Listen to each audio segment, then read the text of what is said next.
Welcome to ఫ్రెషెస్ నా Telugu channel. ఈరోజు మనం ఈ వీడియోలో eastern railway apprentice jobs 2021 details గురించి తెలుసుకుందాం. మీరు ఓన్గా రిక్రూట్మెంట్ యొక్క డీటెయిల్స్ చదవాలనుకుంటే డిస్క్రిప్షన్ బాక్స్లో లింక్ ఉంటుంది. ఆల్టర్నేటివ్గా గూగుల్కి వెళ్ళన్నా కానీ eastern railway apprentice jobs 2021 freshers now అని సెర్చ్ చేస్తే మా వెబ్సైట్ ద్వారా అన్ని డీటెయిల్స్ ఒకే చోట దొరుకుతాయి. టెలిగ్రామ్ యాప్లో ఫ్రెషెస్ నౌ తెలుగు ఛానల్ జాయిన్ అవ్వడం మర్చిపోకండి. రెగ్యులర్ జాబ్ అప్డేట్స్ వస్తాయి. అండ్ యాప్ ఉంటే డైరెక్ట్గా జాయిన్ అవ్వాల్సిన లింక్ యాక్సెస్ కూడా డిస్క్రిప్షన్ బాక్స్లో ఇచ్చున్నాము.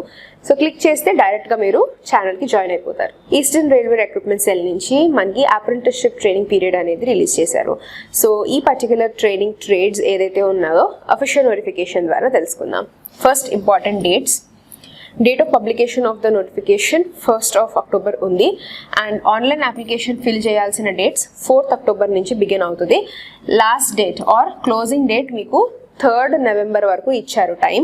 And probable date of display of the list, ఎవరైతే సెలెక్టెడ్ క్యాండిడేట్స్ ఉన్నారో వాళ్ళ లిస్ట్ ఎప్పుడు రిలీజ్ చేస్తారు అంటే 18th of November 2021 selected candidates list అనేది డిస్ప్లే చేస్తారు.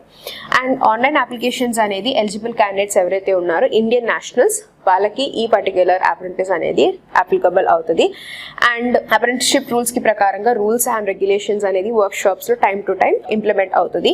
Next, candidates take note that centralise notification అనేది అప్రెంటిస్షిప్ యాక్ట్ ప్రకారంగానే అంత ప్రాసెస్ చేయబడుతుంది. ఎవరైతే విల్లింగ్ ఉన్నారో మీరు ఇక్కడ ఓన్లీ ట్రైనింగ్ పీరియడ్కి 1 యూనిట్కే మీరు అప్లై చేయాలి. అండ్ ఇది మీరు ఫర్దర్గా డీటెయిల్స్ అనేది ఇక్కడ తెలుసుకుందాం. Next, after coming in to the merit list training అనేది, సో మెరిట్ లిస్ట్లో కనుక ఒక్కసారి సెలెక్ట్ అయిపోయిన తర్వాత ఫర్దర్గా డాక్యుమెంట్ వెరిఫికేషన్కి పిలుస్తారు.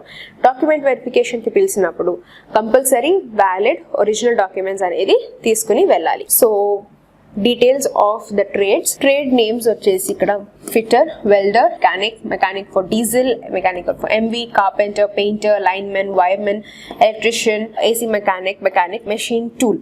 సో ఇవన్నిటికి మనకి టోటల్ 659 వేకెన్సీస్ ఉన్నాయి.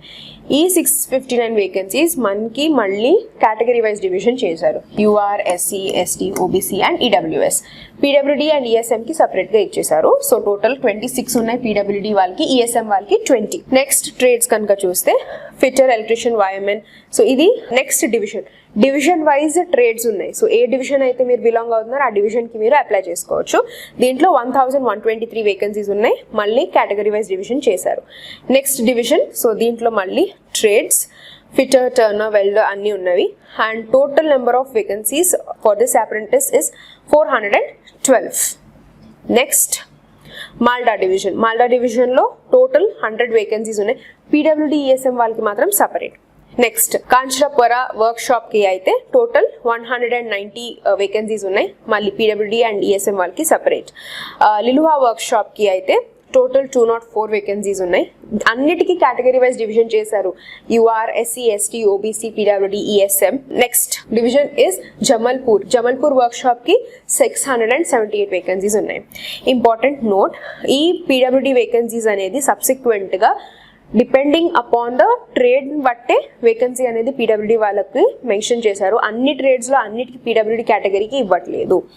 నెక్స్ట్, నెంబర్ ఆఫ్ స్లాట్స్ ఏదైతే మనకి ప్రొవైడ్ చేశారో అవి టెంటేటివ్, అంటే ఇంక్రీజ్ అన్న అవ్వచ్చు, డిక్రీజ్ అన్న అవ్వచ్చు, depending upon the requirement of the organisation. So ఇక్కడ మనకి డిజేబిలిటీ కన్సిడరేషన్లోకి పెట్టారు. And next, eligibility conditions of age 15 years complete అయ్యి ఉండాలి. అండ్ బర్త్ సర్టిఫికేట్ ఏదైతే మీరు అటాచ్ చేస్తున్నారో అది ఆథరైజ్డ్ అయ్యి ఉండాలి. అండ్ 15 years మినిమం, 24 years దాటి ఉండకూడదు. So 15 to 24 is the qualifying. Upper age limit relaxation మనకి 5 years వరకు ఇస్తున్నారు for SC, ST and 3 years for OBC. NCL 10 years for PWD candidates. So మీరు రిజర్వేషన్ కేటగిరీకి ఎవరైతే బిలాంగ్ అవుతున్నారో రెలవెంట్ సర్టిఫికేట్ పెడితేనే రిలాక్సేషన్స్ వస్తాయి. అప్పర్ ఏజ్ లిమిట్ అడిషనల్గా 10 years ఇస్తున్నారు for ex service men plus 3 years for the defence, 6 months for service except X service men ఎవరైతే government సర్వీస్లో జాయిన్ అయ్యి ఉన్నారో. Education qualifications minimum 10th standard pass అయ్యి ఉండాలి under 10+2 examination. And next 50% of marks అనేది ఉండాలి from recognised board. Also national trade certificate అని కూడా ఉండాలి, అది కూడా ఆథరైజ్డ్ అయ్యి ఉండాలి ఎన్సీవిటీ నుంచి. ఈ ట్రేడ్స్ ఏవైతే కన్సిడరేషన్ చేసుకుంటారో welder, sheet metal worker, linemen, wiremen, carpenter and painter for general. Next, medical fitness. So candidate medically fit అయి ఉండాలి according to the apprentice rules కి ప్రకారంగా. And in accordance to railway board letter candidates compulsory medical certificate అనేది మీరు తీసుకుని వెళ్ళాలి document verification అప్పుడు. Format అంతా మీకు ఇక్కడ ఇచ్చిన వెబ్సైట్ లింక్ లో మీకు దొరుకుతుంది. రిజర్వేషన్స్ అంతా మీకు according to the categorization and government directives ప్రకారంగా రిజర్వేషన్ రూల్స్ అనే అప్లికబుల్ అవుతాయి. Next further entries for ex service men కనుక children of ex service men, serving jawans, children of serving officer, ex service men ఎవరైతే ఉన్నారో relevant documents పెడితేనే consideration లోకి తీసుకుంటారు, or else you will be disqualified. PWD అయితే 40% about disability ఉంటేనే consideration. Next details is ఇదంతా PWD వాళ్ళకి.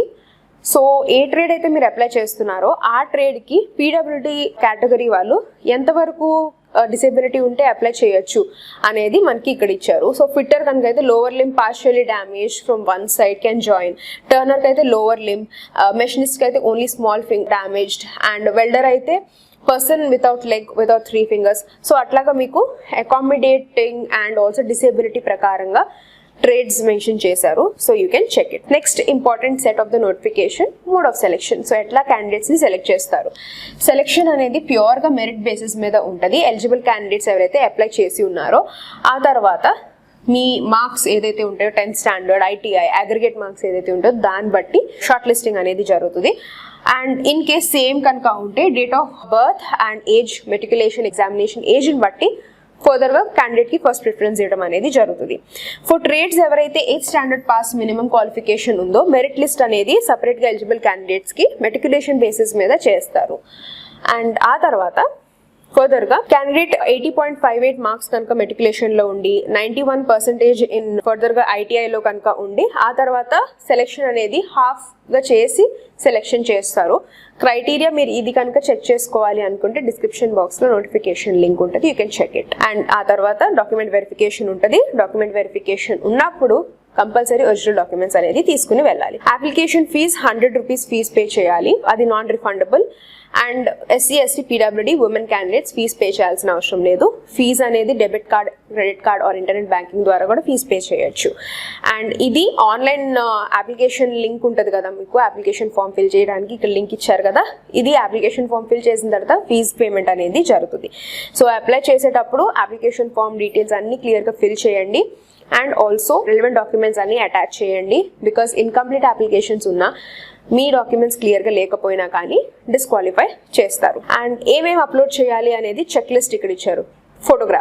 ఫోటోగ్రాఫ్ 3 months కన్నా ఎక్కువ ఓల్డ్ ఉండకూడదు. ఏ format, JPG or JPEG format. So అట్లాగా ఇన్స్ట్రక్షన్స్ ఇచ్చారు. Next signature. Next 8th class and 10th class marks, age, qualification, ITI, PWD certificate, SC, ST, OBC caste certificate. So అట్లాగా మీకు check list ఇచ్చారు. ఇది పక్కన పెట్టుకుని మీరు ప్రొసీడ్ అవ్వచ్చు. ఇక్కడ హెల్ప్ డెస్క్, మీకు ఏమన్నా ఆన్లైన్ అప్లికేషన్లో ప్రాబ్లం ఏమన్నా కనుక ఉంటే మీరు హెల్ప్ డెస్క్, హెల్ప్ మీ అన్న కాలం ఉంటుంది మీకు వెబ్సైట్లో, అది కనుక వెళ్తే మీకు అసిస్టెన్స్ అనేది దొరుకుతుంది. ఇంకా ఇంపార్టెంట్ టర్మ్స్ అండ్ కండిషన్స్, ఇది ఓన్లీ అప్రెంటిస్షిప్ ట్రైనింగే, ఆ తర్వాత మీకు ఎంప్లాయ్మెంట్ ఇస్తారు అనేది ఏమి లేదు. కంపల్సరీ సర్టిఫికేట్ ఫార్మాట్స్ అంతా మీకు ఇక్కడ దొరుకుతుంది ఈ పర్టికులర్ వెబ్సైట్లో. మీకు ఐడియా ఏం లేదు ఎట్లా అప్లోడ్ చేయాలి ఆర్ సర్టిఫికేట్ ఫార్మాట్ ఎట్లా ఉండాలంటే ఈ వెబ్సైట్కి వెళ్తే మీకు దొరుకుతుంది. And compulsory eligibility terms and conditions చూసుకుని ఆ తర్వాత ప్రొసీడ్ చేయండి.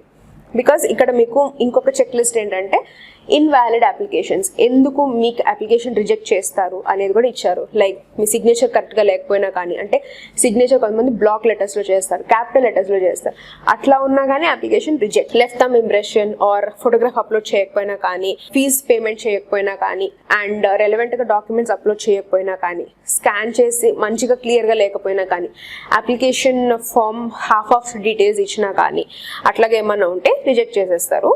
అండ్ ఈ నోటిఫికేషన్ అనేది ఓన్లీ అప్రెంటిస్షిప్ ట్రైనింగ్ మాత్రమే, ఎంప్లాయ్మెంట్ అనేది కాదు.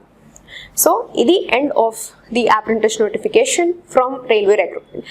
అండ్ ఇంకేమైనా డౌట్స్ ఉంటే కామెంట్ సెక్షన్లో కామెంట్ చేయండి. Subscribe to our channel freshers నా Telugu, and thank you for watching.